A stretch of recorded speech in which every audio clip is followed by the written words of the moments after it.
is a room tour of room 517 at the Hampton Inn Suites, downtown Milwaukee. Okay, this is weird. When you come in, you're in this very long hallway. There's a mirror here, and then it's just a really long hallway. And then you come to the closet. Okay, there's a closet here. There's a safe, and there's an ironing board and iron, extra pillow. And then you come into this huge, extremely well-lit room that kind of freaked us out. We're on the corner, aren't we? We're on the corner. Here's Ben in the corner. And it's 2 queen beds. Sorry, pillow's messed up because I did my bed bug check.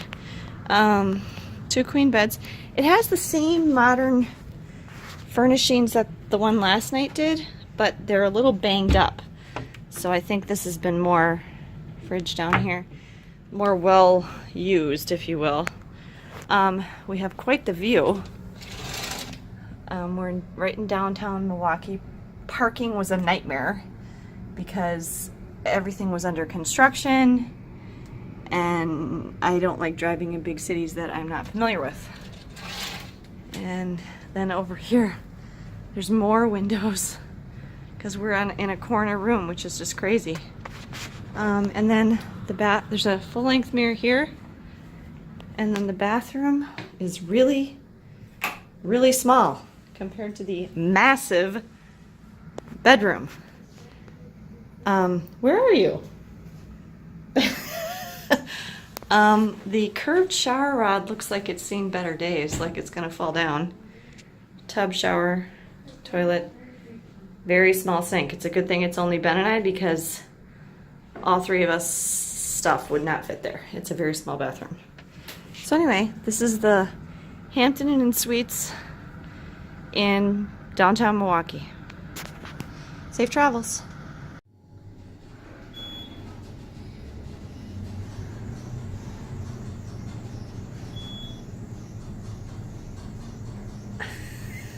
I'm taking video.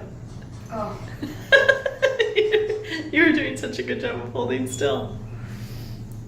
We're in Milwaukee. We have this cool glass elevator.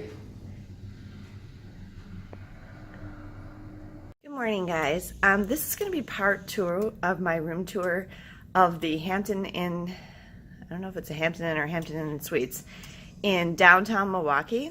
It's the next day, and I have to give you some more information. Ben, could you turn that down just a little?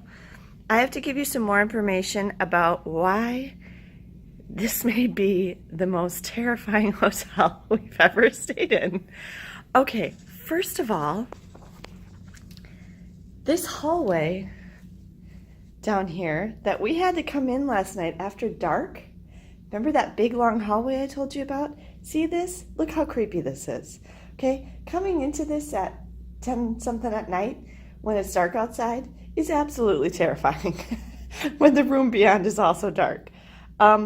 We're pretty sure we were going to get murdered. So that was really scary. Okay, then I got to take it to the bathroom.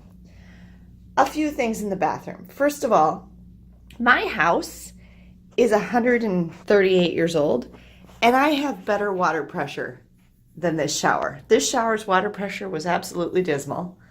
It was basically like standing under drips. My house has way better water pressure than that. Okay, next thing. This toilet is either haunted or in severe need of a plumber, or both. I'm going to wait a second and see if it'll do it.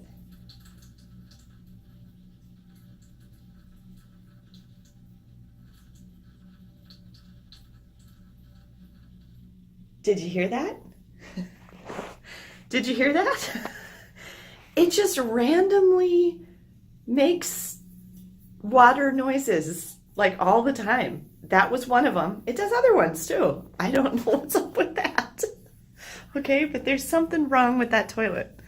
Okay, then I have to talk about, okay, remember I told you there were all these big windows and lots of, light? Okay, there's those over there. Now those were no problem. We could pull those shut ourselves. Then there's these I'll talk about in a second. And then over here, there's a window that I missed. I didn't realize there was a little window there until after I was in bed and Ben was already asleep. And there was no way I was going to get back out of bed and walk across the creepy dark room to shut that curtain. So I just dealt with it. Okay, but these. I don't know if you can tell how high that is. Okay, this is a significant way. I mean, it's way, way above my head. We had to climb up this. There's an air conditioner heating unit here, the whole length of the room.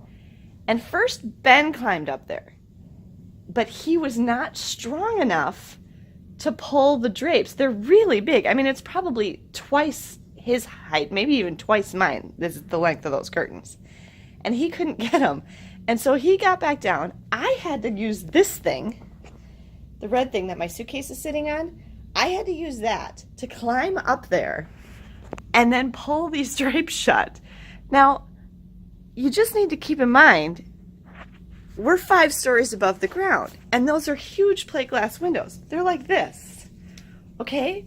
So when I'm standing up there to shut the drapes, I'm basically right against the glass and feel like I'm gonna fall to my death, okay? So we had to stand up there to close those curtains, and I'm thinking, who else is gonna be able to do this? Certainly not elderly people. What if there's someone bigger than me and not as agile, or like, you know, how does housekeeping get them open and shut?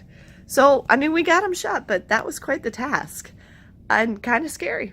So anyway, and then the other thing I would add, it is quite beat up. I think this hotel is kind of not new. I've been noticing, like, you know, chips out of the woodwork and dirty vents, and the drain in the tub was funky and stuff like that. So it's definitely seen better days. But also, I don't know if you can hear it, but there's a lot of noise. We are right downtown Milwaukee, and there's construction across the street and traffic and sirens and stuff like that. Now there's not a lot the hotel can do about that. That's just because of location. I will say, when we were checking in, they were going to give us a room on the 2nd floor, and I always ask for a higher floor room. Now, higher on Hampton Inn properties usually means like 4, but maybe 5. But they put me up to 5. We're on the 5th floor. I wish I would have requested even higher. This is a 10-story building, and I think being up a little higher would have decreased the noise. We didn't have any trouble sleeping or anything, but I definitely heard it. But I will give you a little tip with hotel safety. It is recommended that when you stay in a hotel, that you always try to stay between floors 3 and 6. And the reason for that is, if you're not on the 1st or 2nd floor, your probability of being a victim of crime, like burglary, goes way down because you're too far away from the lobby. Also, I would add higher in this one though, because the way we're accessing this hotel, besides the front lobby on the main floor, is the parking ramp that's connected where we parked our car. You enter the hotel on the 2nd floor. So anyway, so we're 3 floors above that. The reason you don't want to be any higher than 6 is because that is how high most fire truck ladders can extend. So if, God forbid, there's a fire in your hotel and you're above floor 6, the fire truck ladders usually can't get to you if you're higher than that. So if you're trapped in your room, you're kind of stuck. So you really want to be between floors 3 and 6, which we are, but we hear the traffic. So anyway, that's a addition to my room tour. I don't think I would recommend this hotel, and we were supposed to stay here 2 nights, and we're actually checking out and going someplace else tonight instead. So thanks guys, safe travels.